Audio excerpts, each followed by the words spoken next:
আপনারা ওই দিন যে স্ক্রিপ্টটা সাজাইলেন, আপনারা যে নাটকটা সেদিন সংসদে করলেন, এবং আমরা দেখলাম মাননীয় প্রধানমন্ত্রী প্রত্যেক আহতের সাথে একজন একজন করে কথা বললেন। কথা বলে আসার পরে ওই আহতরা ওই গ্যালারি থেকে আমাদেরকে বিভিন্নভাবে, ওখানে আপনারা দেখলেন এটা সিন ক্রিয়েট করা হয়েছে, এবং ওনারা আমাদেরকে বিভিন্নভাবে গালাগালি দিলেন। ওনারা বললেন আমরা জুলাই সনদ চাই, আমরা জুলাই সনদ চাই, বিএনপি যেভাবে চাই আমরা সেভাবে চাই। তো আমরা জিজ্ঞেস করলাম বিএনপি কিভাবে চাই বলেন তো? ওনারা বললেন না, বিএনপি যেভাবে চাই আমরা সেভাবে চাই। আমি বললাম তো বলেন না বিএনপি কিভাবে চায়। কয় না আমরা এত কিছু বুঝি না, বিএনপি যেভাবে জুলাই সনদ চাই আমরা সেভাবে চাই।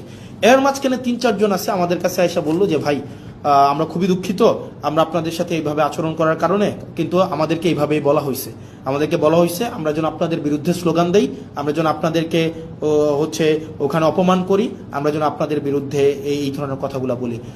মানে it's very unfortunate mister Tarek Zia, honourable prime minister Tarek Zia, it's very unfortunate আপনি পার্লামেন্টে থাকা অবস্থায় এই ধরনের একটা নাটক করা হবে এবং এটার ডিরেকশন আপনি দিবেন।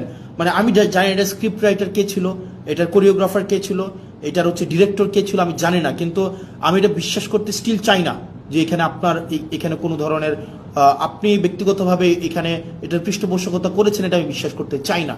কিন্তু এটা যদি হয়ে থাকে এটা ভেরি আনফর্চুনেট, এটা আপনার জন্য একটা ডিসক্রেডিট। কারণ আপনি এই ধরনের একটা মানে সংসদে যারা মানে বিএনপি পন্থী জুলাই, জামাতপন্থী জুলাই যুদ্ধে এইভাবে ক্লাসিফিকেশন করবেন এবং তাদেরকে দিয়ে প্রেস কনফারেন্স করিয়ে আমাদের বিরুদ্ধে কথা বলাবেন, এবং তারা পরবর্তীতে এসে তারা বুঝবে, তারা স্বীকার করবে যে তাদেরকে ব্যবহার করা হয়েছিল, এর থেকে দুঃখজনক mister Tarek Zia, honourable prime minister, কিছু হইতে পারে না।